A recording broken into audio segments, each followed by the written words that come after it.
bienvenidos a Entrevista Venevisión. En este espacio vamos a analizar temas de interés nacional e internacional. Hoy en estudio nos acompaña Pablo Zambrano, secretario ejecutivo de la Federación de Trabajadores de la Salud, FETRASalud. Bienvenido. Gracias por la invitación. Uno de los sectores más golpeados ha sido el sector obrero por el contexto del país. ¿Cuál es el principal reclamo de los trabajadores en este momento? Indudablemente que es el salario. Uno de los grandes problemas que tiene la clase obrera, la clase trabajadora venezolana, indistintamente que sean obreros, profesionales o técnicos, es prácticamente la eliminación del salario. Esto sucedió hace 2 años, un poco más, pues, en el 2022, un acuerdo que hicieron en estas reuniones que se hacían a través de la OIT. Era una propuesta del empresariado la congelación de los salarios. Inclusive ellos lo pedían por 2 años. Ya eso lleva 2 años y 8 meses y por supuesto se ha aplicado la política de bonos que no inciden en el bono vacacional, en los aguinaldos, en las cláusulas económicas de las contrataciones colectivas y simplemente si no hay salario no tienes prestaciones sociales, no tienes contratos colectivos, no tienes jubilaciones y pensiones justas, no tienes fideicomiso, que también era parte de lo que recibían los trabajadores.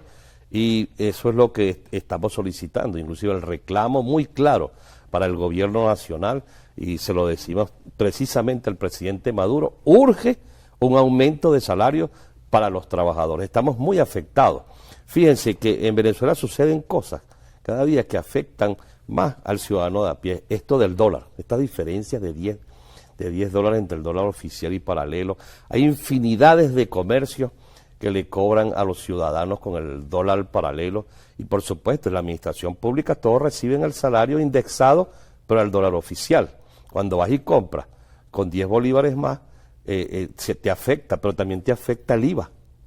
También te afecta si pagas con dólares el 3% que pechan por las grandes transacciones financieras. O sea, si yo hoy compro un paquete de Dinapán o cualquier cosa con dólares, me descuentan estos 3 dólares. También son un 19%. Entonces todo esto viene afectando a la clase trabajadora en lo que significa su poder adquisitivo. ¿Cuánto gana un trabajador en este momento, en promedio? Bueno, 90 bolívares de bono de guerra que debería de pasar a ser salario, Dólares.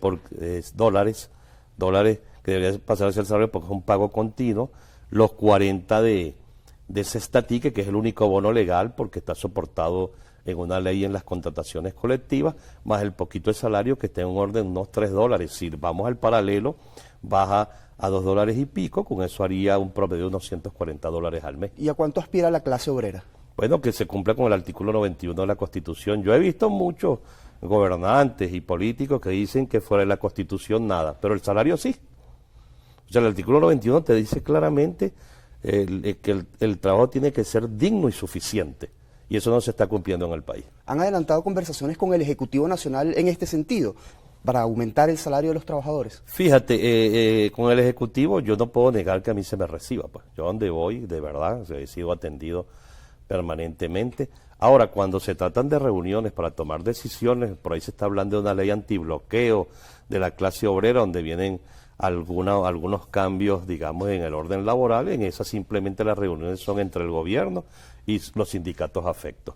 Eso no debe ser. Yo creo que en Venezuela los que criticamos, los que de alguna manera podemos también ser parte de las soluciones, tenemos que estar en este tipo de reuniones. ¿Cómo está el tema de la contratación colectiva? ¿Hay alguna deuda en ese sentido? Por supuesto, la contratación colectiva está totalmente congelada. Más allá de eso, cuando el gobierno da un aumento, publican un sistema de remuneraciones. Ahí viene ya inserto las cláusulas que se van a aumentar sin discutirlas.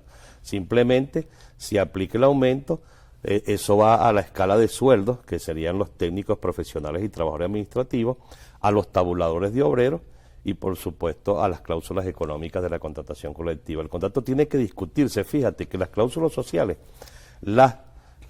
son un paquete. Y todas, que son estas cláusulas de becas, útiles escolares, bonos por matrimonio, esas aproximadamente 20 cláusulas tienen el valor de 12 bolívares. ¿Los trabajadores están participando en estas conversaciones a las que usted hacía referencia? Bueno, es que no se han discutido más los contratos. Las únicas reuniones que se venían realizando era la de la comisión tripartita y eso por supuesto se suspendió. Pero discusiones del contrato en este momento no hay alguna discusión.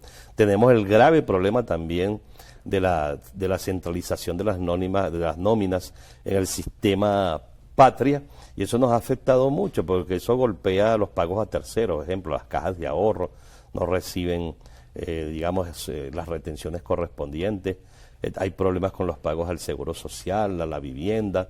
O sea, esos recursos que son pagos de los trabajadores que tienen que ir a los entes, inclusive de funeraria. Hay trabajadores que pagan sus servicios funerarios y se los descuentan a través de la plataforma. Cuando van a pedir el servicio, de repente no se los cubren porque simplemente la plataforma no ha entregado estos recursos. Entonces, esas son cosas que hay que buscarle solución. Más allá del tema del salario, ¿cuáles son las otras reivindicaciones que exige la clase obrera? Bueno, la clase obrera exige, digamos, que en Venezuela la crisis no solamente golpea a la clase trabajadora, que haya una repartición, digamos, de un proceso económico que está enfermo, donde simplemente paga el que menos tiene, porque el que tiene dinero se hace más rico en un gobierno que es de índole socialista. Hay una patronal que habla de socialismo, y en el socialismo el obrerismo debería ser el principio, pues la prioridad es para la gente. Hay que humanizar la política en Venezuela y sobre todo la política laboral. ¿Han recibido denuncias sobre violaciones a la inamovilidad laboral? Por supuesto, eso es una constante. Aquí se aplica en la administración pública una cuestión que se llama cambio de modalidad de pago, que eso tiene una causa. Eso se hizo en la época de pandemia, que la gente se iba y seguía cobrando. Entonces se desaparecían y se hacía el cambio de modalidad de pago para localizarlo. Ya no estaba en Venezuela. Pero entonces eso ha tenido una continuación, y cualquier jefe de personal, cualquier supervisor que le cae mal un trabajador, entonces pasa al nivel central esta situación, y al trabajador le descuentan, le paralizan su salario, que no debe ser permitido. Cuando el trabajador hace la denuncia en la inspectoría y va, en muchas ocasiones se actúa como que fueran dueños de empresa y dicen que no aceptan al trabajador, y el trabajador pasa a los tribunales. Y tenemos miles de casos de trabajadores que están esperando reenganche, y por supuesto tendrán que pagarle los salarios caídos, situación que afecta al Estado venezolano. ¿Cuáles son las propuestas concretas de la Federación para el Ejecutivo Nacional? Porque, por ejemplo, en el tema de salarios, el Ejecutivo argumenta que si se aumentan los sueldos y salarios, eso incidiría sobre la inflación y perjudicaría la economía en líneas generales. Bueno, pero el tema del salario es para el que produce. Tiene que haber grandes inversiones en el país, inversiones, o sea, la economía tiene que dársele un vuelco donde de alguna manera se recupere también el poder adquisitivo. La política de bonos afecta el poder adquisitivo de los trabajadores, y por supuesto te afecta cuando tú sales de vacaciones y no recibes bono vacacional. ¿Cuál es el sentido de pagar, que quiso el legislador pagando un bono? Bueno, que disfrutaras las vacaciones. El tema de la bonificación del fin de año, que ya se empieza a calcular.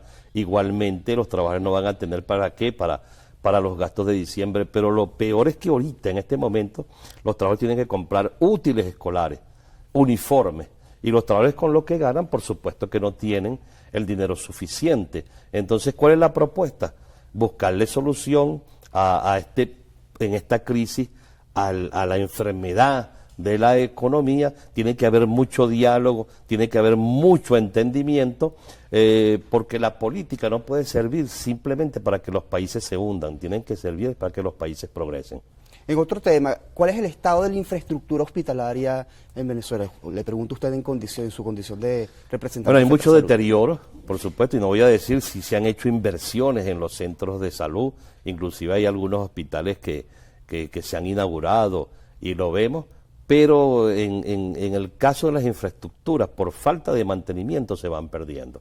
En los hospitales, muchos hospitales que tienen problemas con los ascensores, muchos hospitales que tienen problemas, digamos, por falta de mantenimiento en sus propias infraestructuras. Hay mucha decadencia y hay una gran falta de inversión en los centros de salud. Tema de ambulancias también. En Caracas no hay ambulancias en los centros de salud. Hay un ente que se llama el CIAMO, que funciona a medias con las ambulancias. Los bomberos, que eran un ente que prestaban el servicio, también tienen igualmente decadencias. Entonces, eso, toda esta situación que se vive en el sector, eso lo paga simplemente el enfermo. Y para ser paciente, lo único que necesitas es doblarte un pie. O sea, el paciente, somos todos potenciales pacientes en el país. ¿Tienen los hospitales recursos asignados, presupuesto asignado? Los centros de salud no tienen en Caracas presupuestos asignados, están totalmente centralizados. Ejemplo, si en un centro de salud se daña, digamos, le faltan cauchos a una ambulancia, si la hay, no la puede comprar el director de ese centro, pues. Y asimismo, los bombillos, tenemos hospitales a oscuras. O sea, hay mucha decadencia en este sentido y esta política debería de cambiar. La ley de salud, que debería ser el órgano para darle orden al sistema, porque hay muchos sistemas. El Seguro Social es un sistema de salud, el IPASME es otro, los militares tienen sistema de salud, los gobernadores tienen sistema de salud, alcaldes tienen sistema de salud. Todo ese desorden lo paga el paciente y la ley de salud duerme el sueño de los justos en la Asamblea Nacional, en esta y las que pasaron también. Brevemente, porque nos queda poco tiempo, ¿cuáles son las denuncias más frecuentes de los trabajadores de la salud? Bueno, el atropello. Hubo un caso en el Hospital de los Magallanes no hace mucho por parte del nombramiento de un sargento como director. ¿Cómo van a nombrar a una persona que no está relacionada con el mundo de la salud a dirigir un hospital? Entonces, ¿qué será? ¿Un ensayo para nombrar en otros centros de salud? Es totalmente irregular porque no tiene nada que ver con lo que significa la profesión. O sea, los hospitales necesitan gerentes especialistas en el área de salud. Gracias por habernos acompañado. Gracias a ti, hermano, y gracias a Venevisión. Pablo Zambrano, secretario ejecutivo de la Federación de Trabajadores de la Salud, FETRASalud. Al regreso del corte comercial vamos a conversar con José Vicente Rangel Ábalos, alcalde del municipio Sucre del estado Miranda. Ya venimos, no se aparte de su pantalla.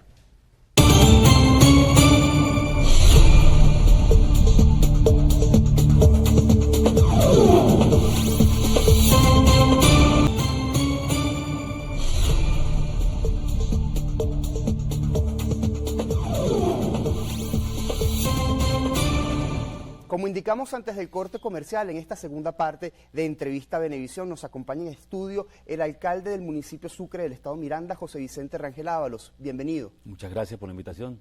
Para comenzar la entrevista queremos analizar el contexto político nacional, precisamente los hechos que ocurrieron durante el fin de semana en relación al exilio del ex candidato presidencial Edmundo González Urrutia. ¿Cuál es su valoración sobre ese hecho?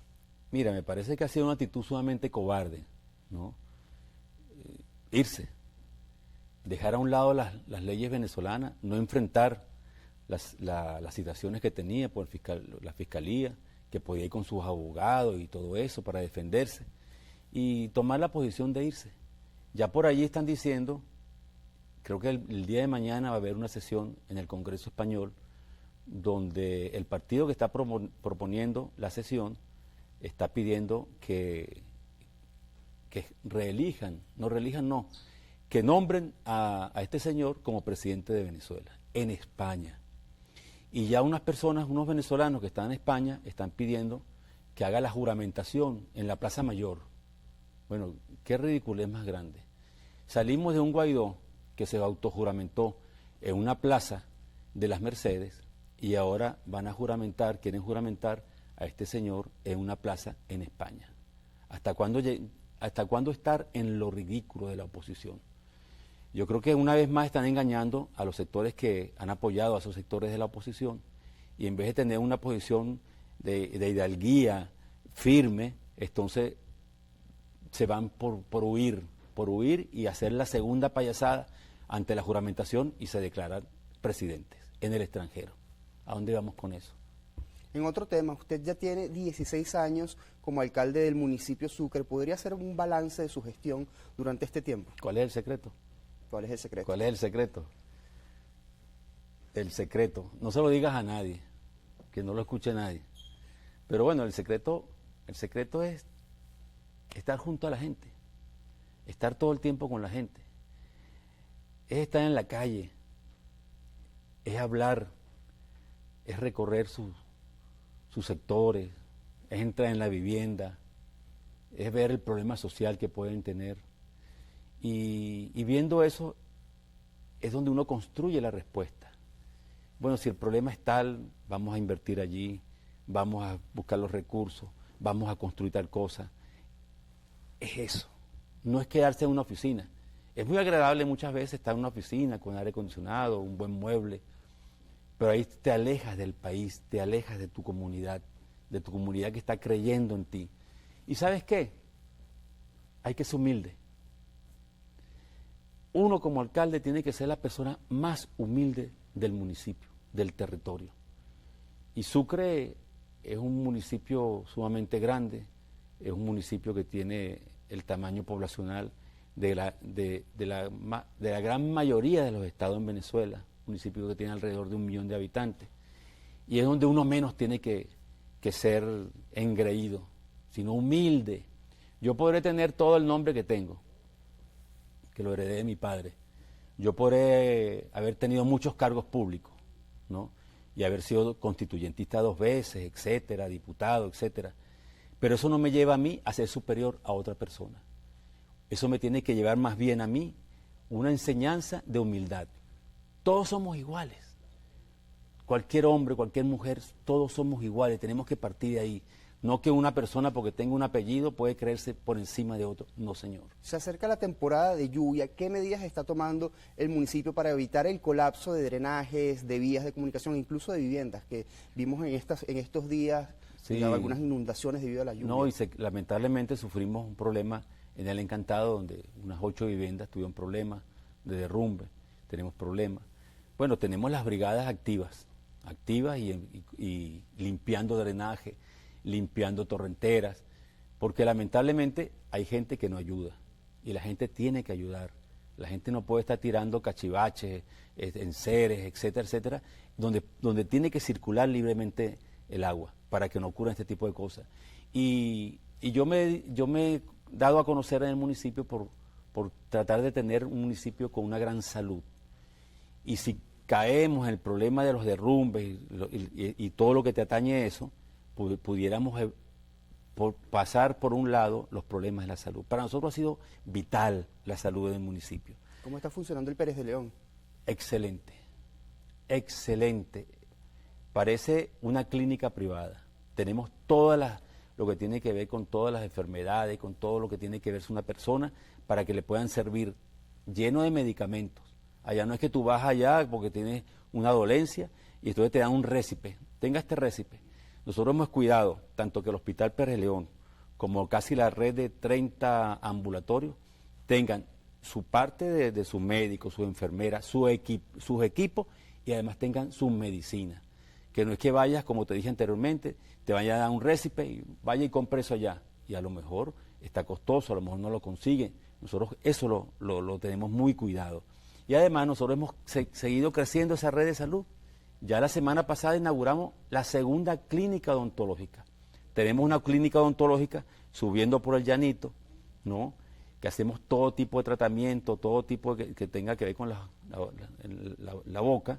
Y ahora inauguramos la 2ª clínica en el edificio Giorgio. Todas las especialidades las tenemos ahí. Inclusive hacemos las prótesis dentales allí mismo. Tenemos el examen, el laboratorio de sangre para hacerte exámenes de sangre dependiendo de lo que tengas que hacerte de trabajo de la boca. Todo. Para nosotros la salud es prioridad. La salud es la vida de la gente. La salud es muy costosa. Y nosotros no solamente allí a los sectores populares, sino que también tenemos en los sectores de clase media, tenemos un gran servicio que también sirve en los sectores populares, que se llama URI, Unidad de Respuesta Inmediata. Si usted, que vive en un sector de una urbanización o vive en un sector humilde, llamas al URI, el URI va directamente con los médicos, las enfermeras, y el tratamiento y los medicamentos va a tu sitio de casa. Eso es para darle una respuesta inmediata. Y es importante que te diga también lo siguiente. Nosotros estamos haciendo un sistema de operación masivo. Estamos operando, por ejemplo, toda persona en cualquiera de las parroquias del municipio de Sucre que tenga algún tipo de hernia, la estamos operando. Todo niño o niña que sufra de adenoides o de amigdalitis, lo estamos operando a todos. ¿Y cómo hacemos eso?